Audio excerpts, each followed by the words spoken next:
madziso kana izvozvo zvakontroleka izvozvo tinozoona pamberi apo tinozogona kutaura nemachiremba anoita maoperation vanooperata vachibvisa goita haisi operation inotyisa stereke zvekuti unobva kungwa kuti mai wenda kunochekwa huro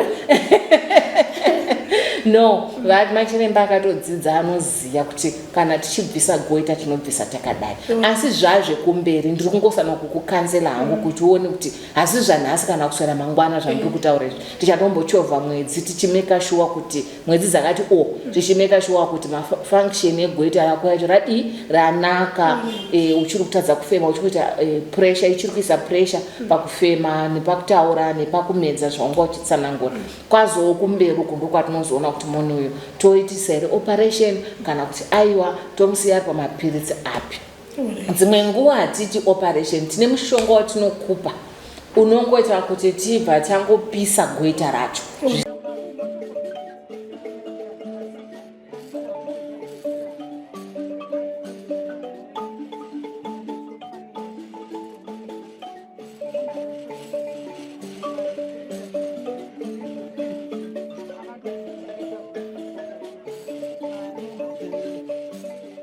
Nasi zvakare tadzoka kuno kwa Dr. Matanda ndifunga tisikuziva kwa munoita masvondo kana kuti mazuva apfuurayo takanga tina aTambu vachiongororwa nachiremba kuti nyaya dzacho dzikumbofamba sei matambudziko ana aTambu akambomira sei vakatsanangura chiremba vakati ko zvino regai timboita matesti kuna aTambu timboona kuti goita riri kumbokonzereswa nei nezvimwewo zvirwere zviri pana aTambu ndofunga nhasi uno tadzoka kuti tinzwe kuti MaResults abuda akamira sei. Rega tipinde muoffice maDr. Matanda timbonzwa vachitaurirana naATambu vachipanana MaResults tizodzoka zvakare tichikuudza kuti zvakamira sei.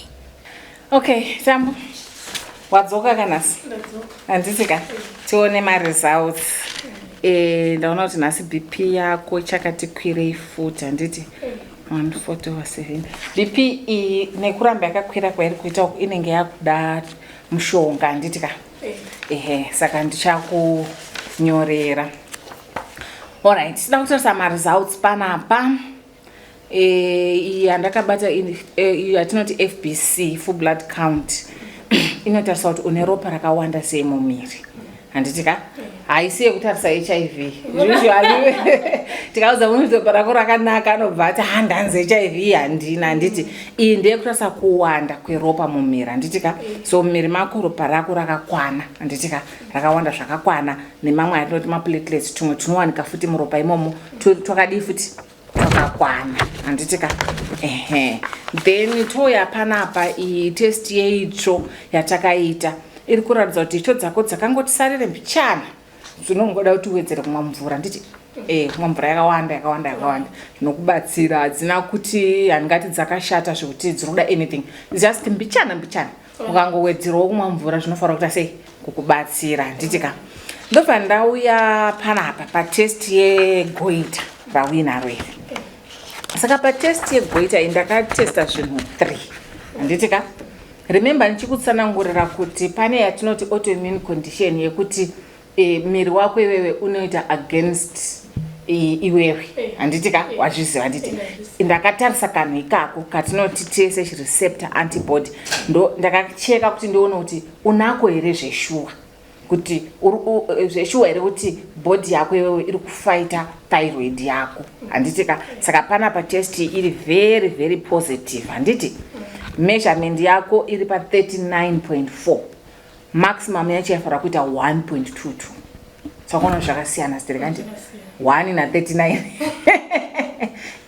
Saka kutarisa utaura kureva kuti antibody yakakwirisa maningi handitika kudarika zvainenge iri. Ndo patinokuti une autoimmune condition iri kuaffecta goita rako right. But tadaro manje pane chinhu 1 chisiri kunyatsoyenderana neizvi zvandakutsanangurira apa yandiri kuti mathyroid function test. Kazhinji kana takonfema TSH receptor antibody taona kuti yakawandisa kudai so tinotarisira kuti iyi yakanzi T4 iyi inoitawo sei futi inokwira kuenda mudenga then iyi yodzikira. Saka ipapapa pane discrepancy pane kakusanyatsowirirana kematest acho, right? Kuratidza kuti T4 yandanchitarisira kuti inge yakanyanya kukwira haina kukwira, yakatodzika maningi. Then yadzika kudaro nei yacho inonzi thyroid stimulating hormone yakanodi futi yakadzika futi. Saka zvazviri kureva ndezvekuti dambudziko rako iwewe kana taona test yakadai so zvese zvakadzikira kudai, dambudziko rako rinenge rapamusoro, raku affecta higher than thyroid. Handiti ndoda kukutsanangurira kuti mahormones aya ane kanhu kanova controller kari mubrain kanonzi kapituitary. Handiti ka zita racho ngozi rikantakana P. Handiti ka katangana P ikakaka ndo kanobuditsa hormone rekutanga, katsamba kekutanga wanzi uchiuza nchikutsana kuti mahormones mapostman. Handiti ka ndo kanobuditsa ka postman kekutanga ka hormone kekutanga kanozouya kuthyroid. Kana kasvika kuthyroid kobva kaudza thyroid ya zvekuita sei zvekuita, thyroid yobva yagadzira ka postman kechitu aka kanonzi T4, right? Saka zviri kuratidza kuti thyroid yako iwewe haisi kuwana information yakakwana yekuti igadzire kanonzi ka T4 kacho aka, haisi kuwana that information, haisi kusvika. Saka tinoda kuzonzwisisa futi kuti kusasvika kweinformation iyi kuri kubva kukapituitary kaya here kari kuuya, kana kuti kubva kukapituitary uku zviri right asi thyroid yacho ine nharo. Handiti pari kumwe kwakuti information iri kuuya but thyroid yacho ndo isiri kuda sei isiri kuda hayo kuresponda. Handitika saka patasvika panapa neBP yako kukwira kwayakaita, I'm assuming kuti wanga usina any mushonga wanga uchimwa wegoita. Pane anything chawanga uchimwa here chegoita? Hapana anything chawanga uchitora chine changa chinzi chinofara kurapa goita, whether cheku hospital or chekumba. Handiti last time wakati mhopo wakamboisa mutsini hauna imwe treatment iri yawanga umbopiwa yegoita. Alright, aiwa, that's fine. Saka panapa zvinenge zvavapo ndine ndichikunyorera mamwe mapirits. Ndikuziva kuti last time anandakanyorera wanga usati wagona kuawana. Handitika ndinofarira kukunyorera mamwe mapirits anoenderana nemaresults andaona izvozvi. Tapedza kudai so ndichakufarira kukuisa futi pamushonga unobatsira BP yako because ichiri kuramba yakakwira mazuva akatedzana. Yakaita sei yakaramba yakakwira kuira kuti haisi BP yatinongotarisa tongokuti haichapera. Handitika inenge yakutotaura kuti BP iyi yakuda kurapwa. Hatiwanzokupi mushonga wa BP tikangokucheka ka1 tobva tatoona yakakwira tobva tatokutanga pamushonga. Tinoti mutemo wacho unoti tinombokucheka tokupa nguva depending nereading yatinenge taona, tombokupa nguva tozocheka futi tocompare toona kuti iri kuramba yakakwira saka iri kuda chinyi, iri kuda mushonga. Saka pane BP yako iwewe ndo patasvika pekuti iri kuda chi, iri kuda mushonga. Handiti uri kunzwisisa, right? Saka ndichakunyorera mushonga izvezvi. Ndakunyorera mushonga izvezvi amwe matest andakudza achazoda kuitwa ekuti titarise from kapituitary kaya tuone kuti ndiko here kuri kubva problem kana kuti is just thyroid. Tinenge tichizoaita kuti nekudi nekufamba kwenguva. Saka advice yangu ndeyekuti ndakunyorera mushonga kudai handicharambi ndichikokuonera kunoko. Handitika kwatiri kunoko ndakuda kukunyorera ndikupe katsamba ndikuonere kuHarare hospital. Handitika kwandinonomboshanda futi. Handiti ndakuonera kuHarare hospital tinenge takubatanidza team yemamwe machiremba wakandodza nyaya kwemazino handina kukanganwa. Handitika chiremba wemazino anenge aripo, wakandudza nyaya yako yeweti ndandisina kuignora ndaukanganwa futi ndachingoda kuti timbopedza apa. Chiremba wacho futi anenge aripo, and then iye thyroid inenge tichiita futi. Handitika and then uyu chiremba vaya machiremba anambokuudza vaya kuti vanogona kuita operation nenhau yekuti goita rako rakutokukonzeresa kutadza kumedza, rakukukonzeresa kutadza kutaura, riri kutsikirira riri kutsikirira mamwe maorgans anokubatsira pakutaura, anokubatsira pakumedza like esophagus, huro yaunomedzesa nayo. Handitika machiremba yawa futi anenge aripo. Handiti saka paunouya it will be like tane team, handichashandi ndiri ndega, tane team yemachiremba ose aya tobva tabatsirana pakukubatsira. Zviri kubatika kaizvi?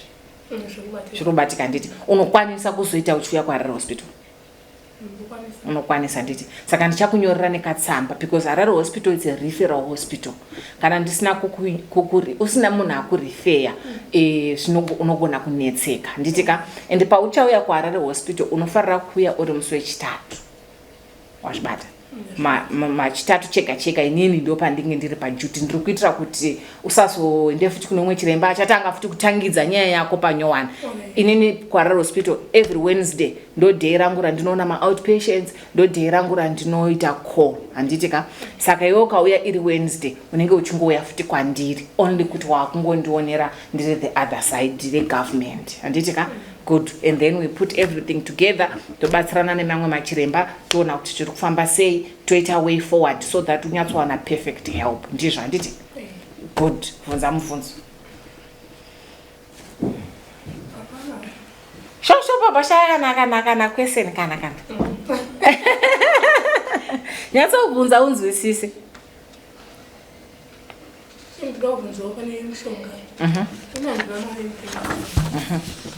alright I'm sure but lesi varikutarisa program yako handiti sekuonowo kwandakaita ndikangoti Tambu ngauye ndimubatsire pachena handitika I'm sure pane vese vari kuona pachawanikwa umwe munhu anogona kuita sei kuda kukubatsirawo at least nemari yemishonga yacho handitika handikuona matest akatoitwa tongova thankful nevese vari kubatsira because inini handina kubatsira nemari ndangokubatsira nepfungwa dzangu chete ndangokubatsirawo nepfungwa dzangu chete ndakangoti inini handina hangu mari asi ndinokwanisa zvandokwanisa nongokubatsirawo nazvo saka nekuti ndiri chiremba ndakangokubatsirawo neuchiremba hwangu ndine mucheni uya watakashandisa musi uya wekugadzira ECG ndikangozviita futi pachena handitika saka nevanhu vari kuramba vachionawo program yako tichitoapilawo pachaitawo umwe munhu anogona kubata mukoma Robert pamwe dzimwe nguva or any of the team ana Frank any of the team handitika vanokwanisa kukubatsira so that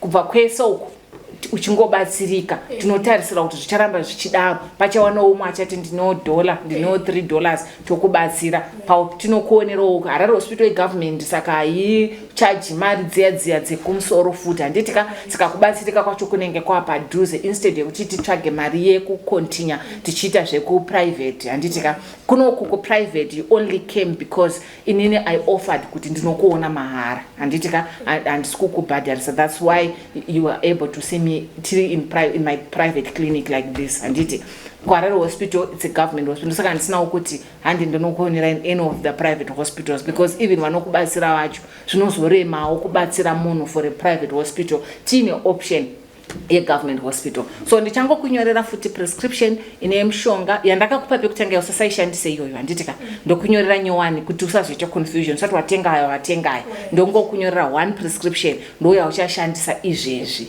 handitika wogara neprescription unogona kusanoudzwa quotation yekuti mapiritsi acho anomboita mari then ana mukoma Frank vanogona kuzoupdata kana vakubuditsa nyaya kuti mapiritsi aTambu akanyorerwa akanzi mari yakati transport yekuya kuHarare Hospital nechichi so that vanodawo kubatsira vanobatsira vachiziva kuti macost anenge akamira sei handiti so I understand kuti nyaya yemari iri kunetsa but ndosaka tiri kuuya pamwe chete tese kudai so kuti tibatsirane tiri vanhu handitika tiri vanhu pamwe chete tinobatsirana saka ndinotarisira kuti nyaya yako paichazopedzisira yanyatsobuda panewo vamwe vachauyawo on board vachakwanisa kukubatsira kuti uone kurapika nditi goal redu ndeyekuti Tambu apore adzokere kumba aende kunofudza kambudzi kake kakapiwa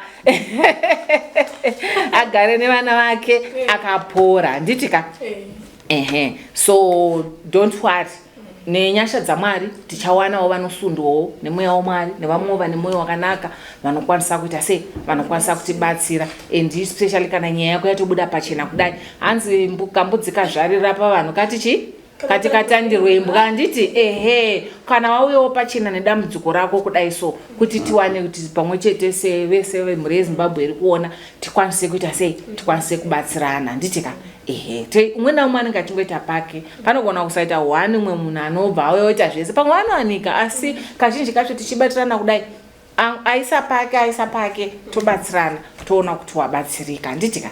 Alright, that's fine. So now Ndane MaResults andanga ndichida, I can now adjust Tambu's prescription ndomunyorera zvaanofanirwa kuwana. Emba makadi. Ayo ndiri pangu wakadi yako. Ndiri materials matems akachindifara. Sokoti zvisine mamwe makomeza techibvunzwa kuti ina ndizogona mapindu sezvo ndakambotara pa kuti mamwe matems aka ameno panaitira zvima graves nechichi chiremba izvi ndini zvandizvikwanise tichienda ipapo chiremba ndanzwa muchiudza siSTAMBU zvingadai zvakabuda mumatest amakaita tichida kutangira pagoita rina siSTAMBU chii chiremba chinokonzeresa goita iroro just in general tisati tasvika pane dambudziko raSTAMBU. Alright, that's a very good question. Vazhinji vanenge vaine magoita havanzwisise kuti goita rinobva kupi, right? Saka goita ariuyi nenzira 1. Pane nzira dzakawanda dzinogona kuti munhu azopedzisira aita goita, right? Kune yatinoti hypothyroid kana kuti goita kuti thyroid, chatiri kuti goita ithyroid yazokurisa. Yatiri kuti thyroid kanhu kakaita kunge kabutterfly kari apa. Handitika normally haufanirwi kutombokaona asi kanenge kachitoshanda basa, kanogadzirawo mahormones ako, ende kugadzira mahormones acho kanodependa neyatinoti iodine. Handitika I'm sure mukaona salt zhinji dzakanzi iodated salt, handitika kanodependa neyatinoti iodine kuti kashande. Saka kari both sides, just like a butterfly, both sides kachisangana pakati apa, but kaorganic kako kana kachishanda zvakanaka hakakuri. Saka kana kazokura ndokata kuti goita. Saka chimwe chezvinhu chinogona kukudza goita kushota kweIodine. Ndokunogona kuti munhu akure goita. Chinozoita kuti goita riya rikure, body inenge ichitumira kuti zvinhu zvakashota kunoku. Handitika saka kathyroid kai kanozama kuda kukava gap. Kobva kati pamwe ndikawedzera size I will meet with the demands. Saka that's the reaction inenge ichiitika kuti kuzama kukura kuri kuita thyroid izopesera yanzi goita. Iri kuzama kuti since body iri kuripota kuti zvinhu zviri kushota kunoku, maybe ndikakura ndinokwanisa kuita meet with the demand. Unfortunately chero rikakura harimite demand because problem yanga isiri pa size yegoita, problem iri pachi raw material, iodine iri kushota. So pakatomboitika, I know kuti kudhara pakatomboitika wave iyoyo yekushota kweIodine vanhu vachiita magoita, zvakazoita kuti zvipese zvakunzi salt, taakuisa iodine musalt to make sure hapana achaita deficiency. Handitika munhu wese anongwa iodine yacho hatitomboidi yakawandisa, inongodiwa in small quantities. Saka vakaona kuti tikaisa musalt if we fortify the salt, because salt yega chinonyatsozi salt hachina iodine. Handitika chine yatinoti sodium neyatinoti chlorine or chloride. Saka taizvisa pamwe chete ya sodium chloride ndo salt, ndo yakazvimirira iri salt haina iodine. Saka industry inotozonotora iodine yaya manje yochizoedhera kusalt to try and curb deficiency yanga yakuitika kakatoita kapandemic, handiti kekuti vanhu vazhinji vari kushoterwa neiodine, pakaitika vanhu vakawanda vakatanga kuita magoita. Saka ndo imwe yenzira inogona kuunza goita kuti munhu anenge aine iodine deficiency, thyroid haichafambi zvakanaka, and then the thyroid grows big trying to meet up with the demand. Then because that's not the problem, iodine is kukwana, demand is never met even if the thyroid continues growing, right? Kozoita nzira yechi2 imwe yacho iri possible, iyo yawavhunza uchiti graves iyi. Graves ndo zvati vanhu vakazwa zita kuti grave vanobva tatovhunda vakangoti grave iguva. Aiwa, grave raiva zita remunhu, handitika, right? So inonzi Graves disease, handitika. Iyi inonzi Graves disease ndo ine kakutsanangurira kandaiitira Tambu kuti miri wako iwewe unoita go against yourself. Waita go against yourself unenge wakuda kutoataka iwewe. Saka pane tuma antibody utu twanda nchiti Tambu ona antibody yako iwewe i39, asi ndati 39 zvakana 34 39, but range yaifarira kuperera pachi pa 1.22 yake i39.4. Saka ka antibody kakaka kana tichiti antibody ti bullet, right? It's a bullet rinoshandiswa nemasoja emiri kufighta chirwere. Saka mabullets kana awandisa sezvizvi kureva kuti ari kutoshanda against you. difference yekabullet aka ndeyekuti kazhinji tinoziva kuti bullet kana ratobaya chinhu chakutofa nditi difference yebullet iri reGraves disease haridestroy rinostimulate. So instead yekuti raatacha rikonzere distraction rinotokonzera overstimulation. Ndosaka muchiona kuti anobva atanga kugadzira hormone yakawandisa. Saka kahormone kaya kathyroid hormone kaya kana anchiti T4 kana kucheka apa kanozochinjwa zvako kuita T3 ndo kanozonyatsoita basa. Asi tinorestore is T4 handitika. Saka inonzi Graves disease ndo autoimmune condition yekuti uri kugadzira antibody against your thyroid. But these antibodies, when they get to your thyroid, they are not destroying the thyroid, they are overstimulating. Right? Saka kana achi overstimulate thyroid because pressure yakawanda ka stimulation yakawandisa thyroid yobva yatanga futi kudi kukura zvaro zvatipa futi chi goita handitika so ndo imwe nzira iyo tataura kuti iodine deficiency thyroid haisi kushanda zvinokwana goita rokura then iye overstimulation goita rodi futi rokura then ndozobata imwe nzira yechi3 yecancer handitika thyroid goita iri rinogona ritori cancer. Saka dzimwe nguva kana richikura kudaro rinogona kunge patori nethyroid cancer. Anditi saka izvozvo ndo zvimwe zvinhu zvinoda kuti sei futi zvichitariswa patiita matest atichidai so dambudziko regoita harina chinhu one chekuti toti munhu akura goita nekuda kweichi chete okweichi chete handitika right.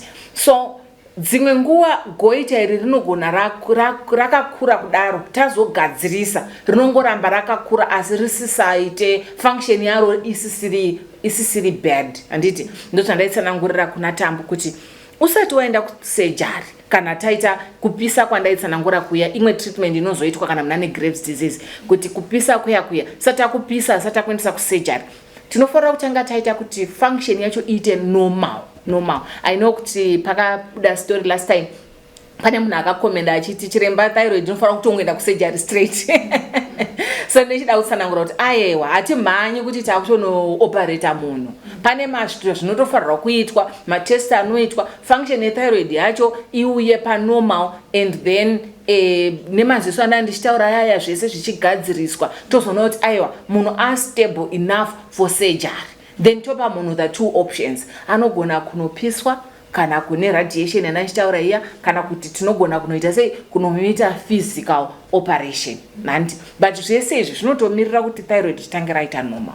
Then kana ndichitarisa thyroid cancer kazhinji kacho cancer yethyroid haiwanzo kuaffecta mahormones stereki kana akaaffectwa zvawo most of the time anenge ari kashoma maybe ngoti maybe ne.2 0.4 zvichinda zvakadai either kuita mashoma okuwanda but thyroid cancer kashoma kuzowana inonyanya kubva yati mahormones abva anyanya kuzoita sei kuwanda maningi. Thyroid cancer inenge itori thyroid racho raita cancer but stimulation haina kusiyana and output need haina kusiyana saka usually mahormones anoramba akaita sei ari panzvimbo pawo. So kana munhu aona kuti ari kukura thyroid usually vanhu vanogara newe ndo vanotogona kuti pane kanhu kari kukura pahuro pako nekuti kashoma kuti munhu akamira atasa pagirazi akaona kuti kumeso kwaita kazhinji atoenda but vanhu vanokuona vanogara vachikutarisa ndo vanoti pane something mani pahuro pako apo pane kanhu kanenge kari kukura saka ndo patinochikurudzira kuti munhu kana waona izvozvo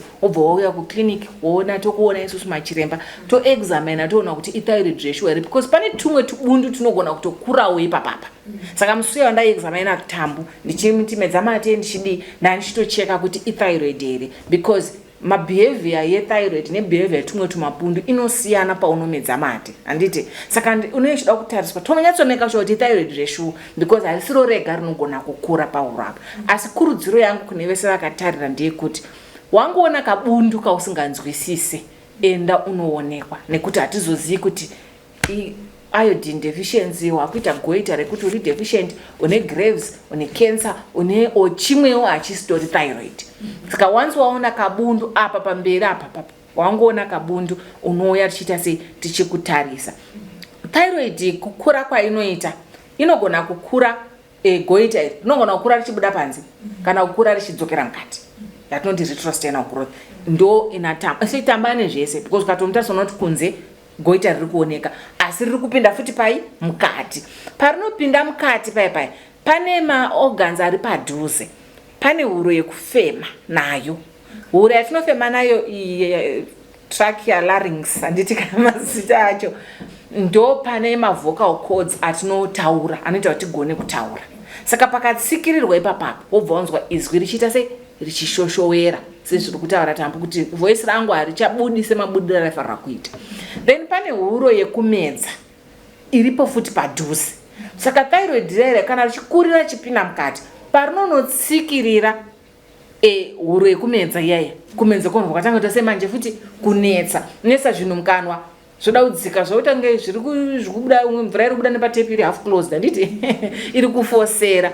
Saka dzimwe nguva thyroid goita ratinoona kunze iri rinogona ritori the smaller part than part iri kukura ichiita sei ichipinda mukati. So kana munhu ane thyroid iyo inokura ichipinda mukati, ndo patinoda kuti ngatione kuti takurumidza ere kumustabilize munhu uyu agone kuitwa operation, because akuita yatinoti ma-pressure symptoms. Danger iripo ndeyekuti huro yekufema iyaiya of course ine cartilage zvayo, but iri imasi kai, ibundi imass rather, it's a solid mass, inokurira pressure. Saka hatidi manje kuti one day Tambu akazorora zvake bundu riya robva ratsikirira, robva ravhara huro yekufema zvachose, because that will then become fatal.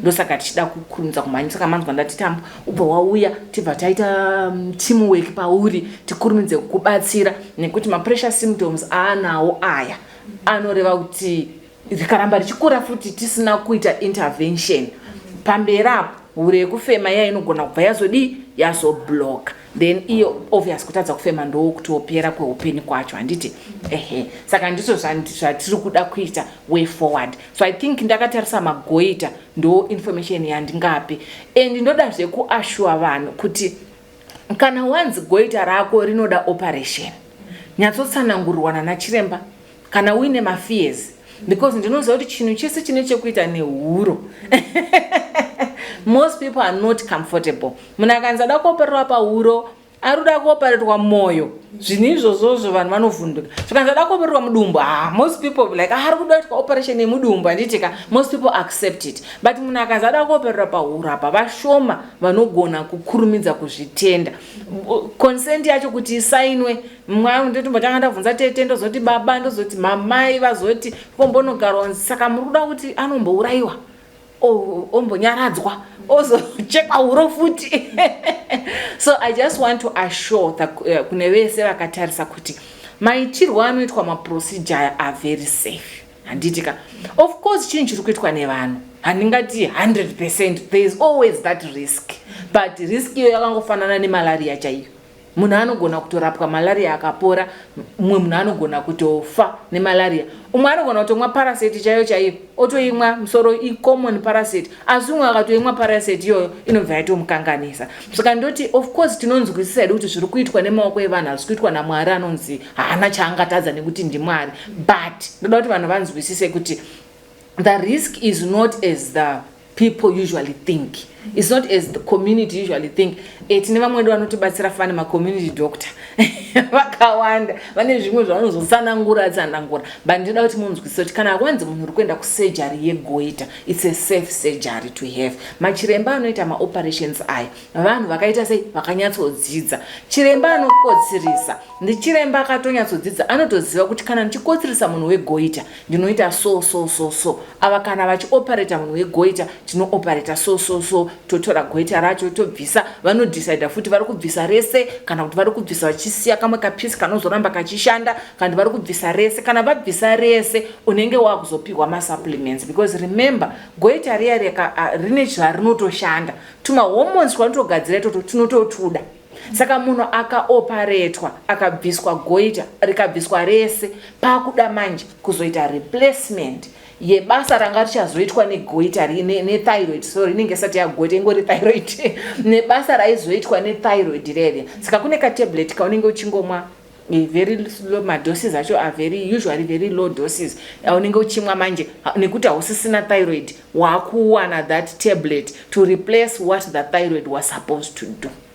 So asi ndoda kuti vanhu vanzwisise kuti operation yacho ioperation isingafariri kuzotyisa sematyisiro ainoita in the general population kuti vanhu vanobva vanyanya kuvhunduka, vamwe vanototya kuuya and vamwe vanotomira until it's too late to intervene, rabva ranyanyotsikirira zvakawanda, and some people actually lose their lives nenyaya yekuti akangonzi koparikwa pauro ngazvigara zvaningachekwe pauro.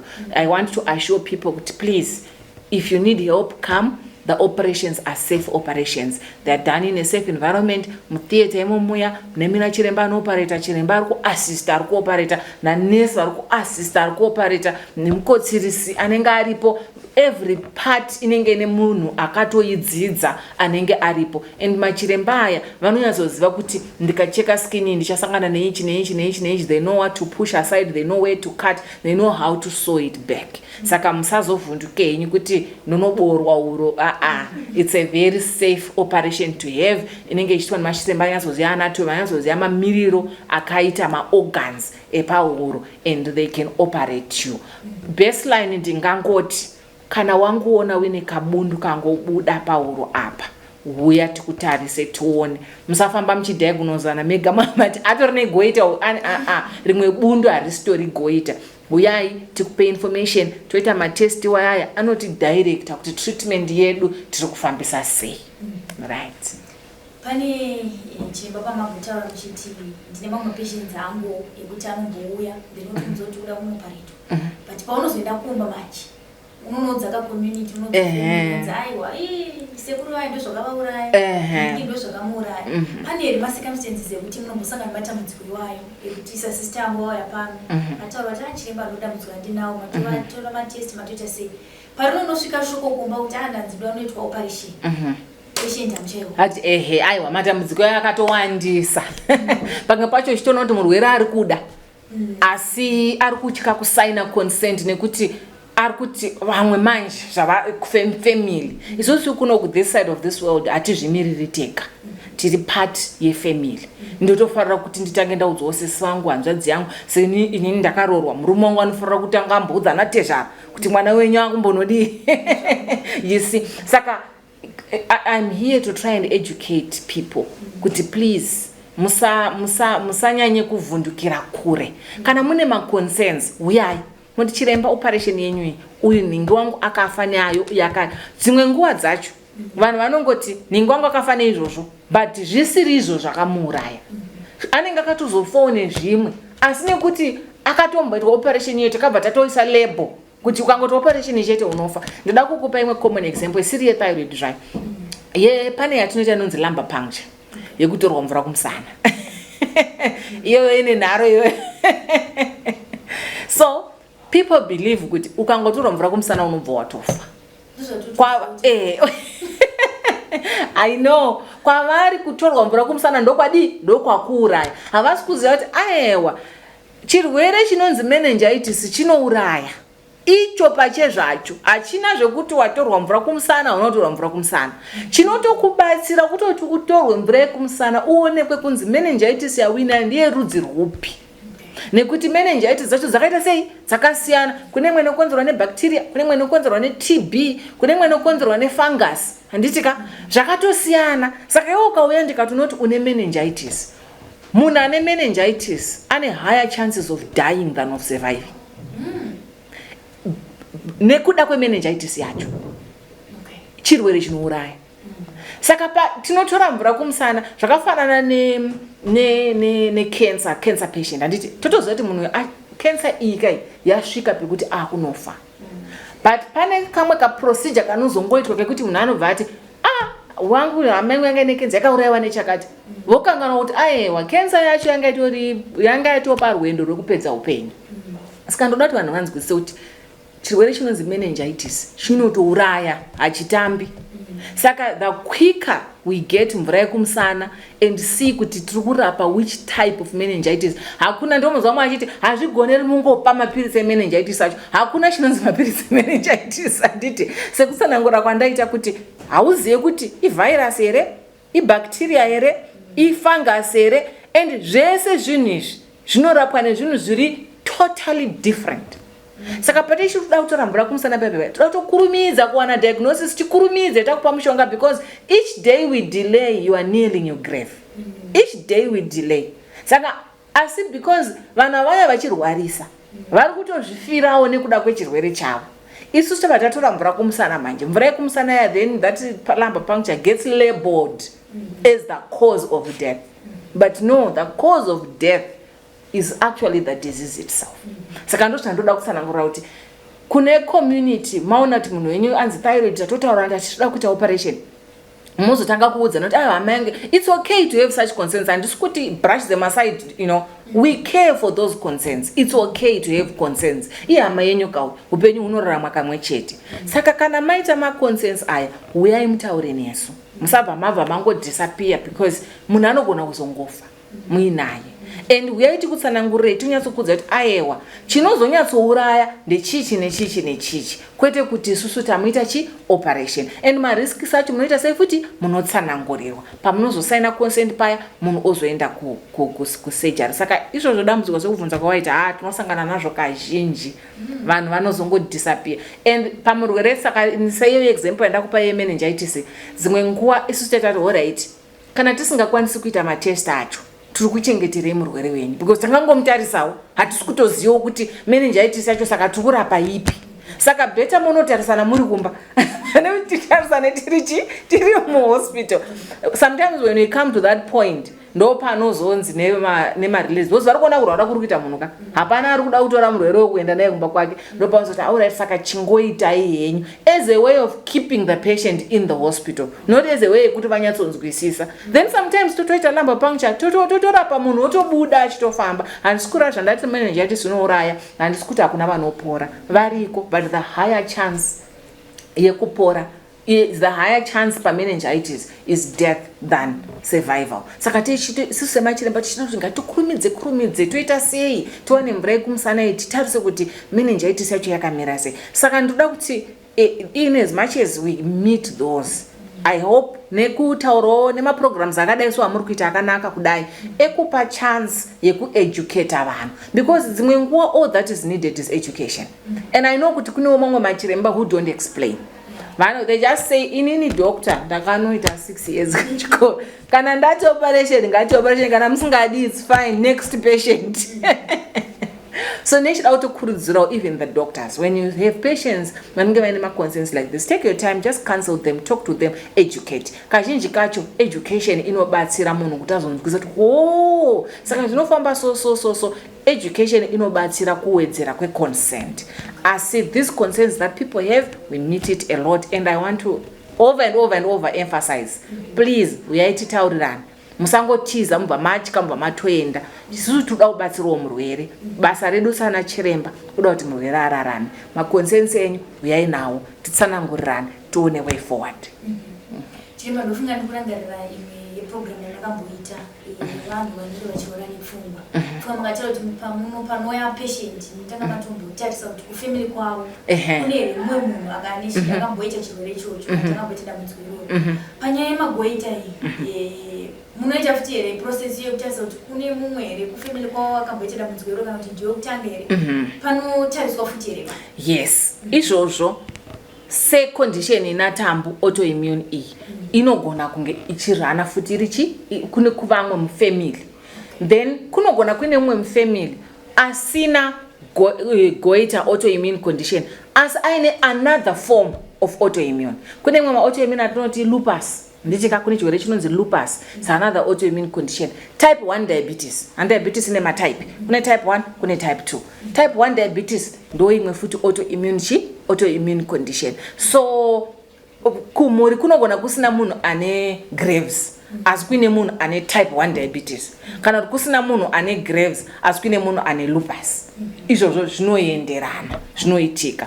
Then cancers zimwe nguva munhu kune kusina munhu ane thyroid cancer asi kune munhu ane cancer yepamwewo. Handitika mwakaita breast cancer, mwakaita kanzi cancer yemakidney, mwakanzi cancer yepai. Saka cancer kemumhuri kakako kanogona kuzongobudawo kava thyroid cancer. Saka techakuvhunza chavhunzi specific kuti kunangaine thyroid cancer here, tinongoti akutobvunza kuti kune here mumwe akamboitawo any other type of cancer. Family history is very important. Okay, handizive chiremba kana kuti mamwe mashoko zvanhasi titombogumira pakuweta since mati zvimwe zvana weti zvimwe zvemaziso muchazonotarisira kupi kwarira hospital kune mamwe machiremba zvachipawo dzidziso yakadai saka nhasi tomboti regai timbomirira pakuweta apa tikadaura machitaura matems aya vanhu vanogona kukanganisika regai timbofamba nechimwe chete kana mune mamwe mashoko chipendera. No, thank you for this opportunity. Tambu pachazoya kwarira hospital chameka sure kuti madentist amuona machiremba emazino oitawo pati yawo handitika weti achaonekwa futi handitika umwe naumwe ota sei obatirana panzvimbo pake paspecialty yake sekuti inini ndiri physician handitika specialization yangu ndinodhila nezvirwere zvevanhu vakuru izvozvi zvana thyroid izvozvizvi zvinewo pane umwe futi ari pamusoro anozonzi endocrinologist wekuti kana inini saphysician ndaita zvandaita ndobva ndati right izvi zvakuchida ari pamusoro pangu anonzi endocrinologist ndochimunyorera ndoti ndaita zvese ABCD ndochimuendesa kuna endocrinologist uya handitika zvakangofanana kana itsvo chaidzo ndiri physician sezvizvi ndinogona kuita zvese zvandaita ndoti right ndakuchikuendesa kune anonzi nephrologist akazoenderera mberi akangozongobata kidney chete.